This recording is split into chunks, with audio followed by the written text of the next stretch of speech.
Welcome back to the next installment of Coaster Manufacturers Explained, where I broadly cover major roller coaster manufacturers, the types of rides that they make, their popular models, and how to identify their track. Let's get on into it.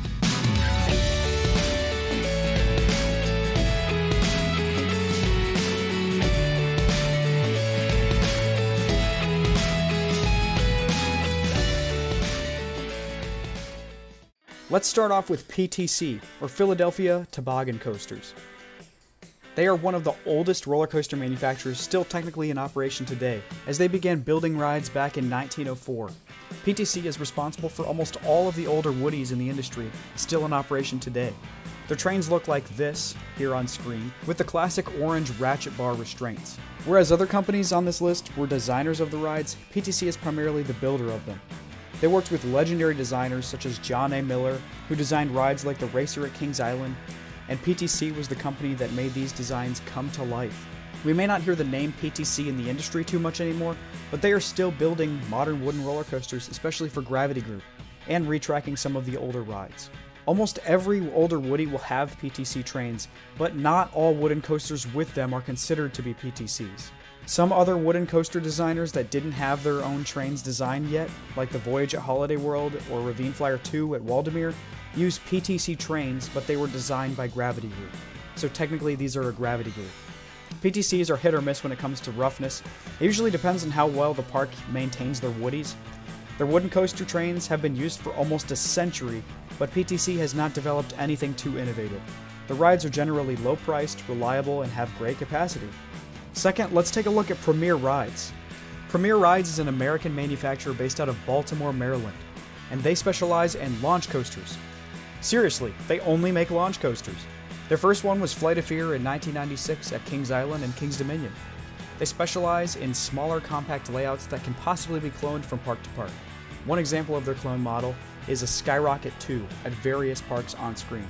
This is probably their most popular model. Other rides by Premier include Backlot Stunt Coaster at Kings Island and Kings Dominion again, the Skyrocket original model at Kennywood, Icebreaker at SeaWorld Orlando, and West Coast Racers at Six Flags Magic Mountain. They make great family launch coasters. Premier's track looks like this, and it's easy to tell a ride is a Premier because the trains and the restraints are very hard to fit into, no matter what size you are. Seriously, Premier, design better restraints. They are somewhat innovative as they revolutionized launch coasters back in the late 90s with the LIM or linear induction motor, introduced on Flight of Fear at Kings Island and Kings Dominion in 1996. They've also made popular compact launch coasters like their Skyrocket 2 models, but since then they haven't really had anything revolutionary. Overall capacities can be quite poor because a lot of these have short trains and long dispatches because of launches. Premiers seem to be more reliable than the average launch coaster though. The restraints in cars are cramped and can be uncomfortable, but the rides are usually very smooth. Launch coasters are very expensive in general, but Premiers are usually on the smaller side, so their cost is usually reasonable. Now on to Mack Rides. Mack Rides is another up-and-coming major coaster manufacturer based in Germany. They began humbly by making kiddie, family, and wild mouse coaster models that are located in parks all over the world. Recently, they have been getting into major thrill rides and have been seeing success with their multi-launch model and brand new Hyper roller coaster. They are well known for their new Extreme Spinner model and have sold 2 of these so far. Time Traveler at Silver Dollar City in Missouri and Ride to Happiness at Plopsaland in Belgium. Both models use magnets to control the spinning so it doesn't get out of control, but is still disorienting and an unpredictable ride, and has rave reviews from those who have ridden them so far. Macks in general do not have very intense launches, but instead focus on the uniqueness of the elements that a ride provides. Some Macks you may be familiar with include Copperhead Strike at Carowinds and others you see on screen. Mack's track design looks like a triangular steel truss track similar to Intamin and Gerstlauer. Overall, Mack seems to be one of the leaders in innovation due to their Extreme Spinner model and the quality and diversity of the models they've been coming out with recently. Their capacities are average, but largely depend on the amount of seats per train. Macks are very reliable, very smooth, and very expensive. They are up there with B&M and Intamin with high quality rides, but also a very high price tag. Up next we have GCI, or Great Coasters International. This is an American company based out of Sunbury, Pennsylvania. They specialize in wood coasters and began making them with Wildcat at Hershey Park in 1996. Their rides are known for having twister layouts where the ride dives in, out, and around the structure. Unlike Gravity Group, these coasters generally have a short, twisted drop, and the layouts focus on quick turns and pops of airtime. Cedar Fair loves working with GCI, and has quite a few at their parks, including Mystic Timbers at Kings Island, Prowler at Worlds of Fun, Renegade at Valley Fair, and Gold Striker at California's Great America, to name a few. Some other well-known ones are listed on the screen. They recently debuted their Titan track, which is a steel track without welds, meant to go on a wood structure. This would allow them to do more crazy maneuvers with their layouts, like inversions. This track is still in early development, with their first new coaster using it opening in 2023 with Zambezi Zinger at Worlds of Fun. So their track will either look like this in the future or like traditional wooden track. Again, usually with a smaller twisted drop and a twister layout. The newer GCIs also use this kind of train here. For GCI, other than their Titan track, they are not super innovative with their layouts and elements. Overall, they do have good capacities on most of their rides. GCIs are often very reliable too. As for roughness, older GCIs like Roar at Six Flags America or previously Wildcat at Hershey Park can be very rough. But anything newer seems to be running very well, pretty smooth, especially for wooden coasters.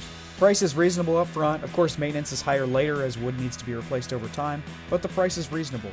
And for the last manufacturer I'll be highlighting in this series, Vekoma.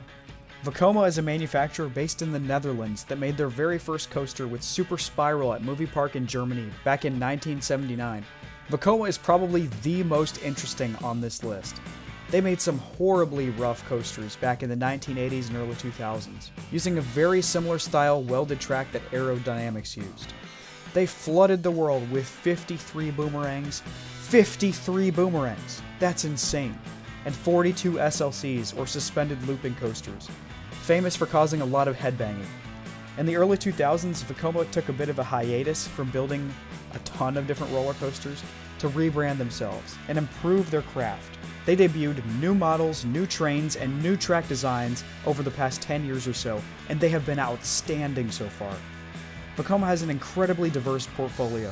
Some of these models include the new and improved Family Boomerang, the new first-of-its-kind Tilt Coaster, flying coasters, inverted coasters, launch coasters, and so on. Europe and Asia have been getting most of the next-gen Vekomas, such as Lek Coaster at Legendia in Poland, Phonics at Furup Summerland in Denmark, and others you see on screen. Some next-gen Vekomas are just beginning to trickle over into North America, as Circuit Breaker, a Vekoma tilt coaster, is supposed to open in the next few years at Codaland, and Dollywood is building a family launch coaster called Big Bear Mountain next year in 2023.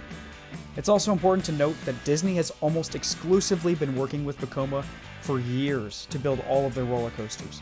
This includes rides like Seven Dwarfs Mine Train, Guardians of the Galaxy, and Tron Light Cycle Run. Vekoma's older rides are extremely rough and not very enjoyable today, and unfortunately that's the majority of Vekomas in North America. However, these new generation Vekomas are regarded as smooth, thrilling, and relatively inexpensive compared to other manufacturers that offer similar products. Their capacities and reliability seem to be great as well. Vekoma has had one of the greatest comeback stories and one of the most diverse, innovative portfolios of any in the industry. It'll be very exciting to see where this manufacturer goes in the future. So that is all for this edition of Coaster Manufacturers Explained. It is not always easy identifying a ride manufacturer, so another great resource is RCDB, the largest roller coaster database. Link, as always, will be in the description. It's also easy to identify a manufacturer based on their trains or their restraints, so that's a nice way to tell too.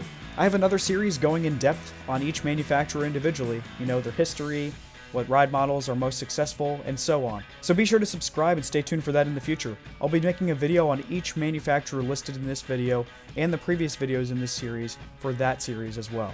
If you enjoyed the video, make sure to leave a like and consider subscribing. It doesn't cost you anything, and you can always change your mind.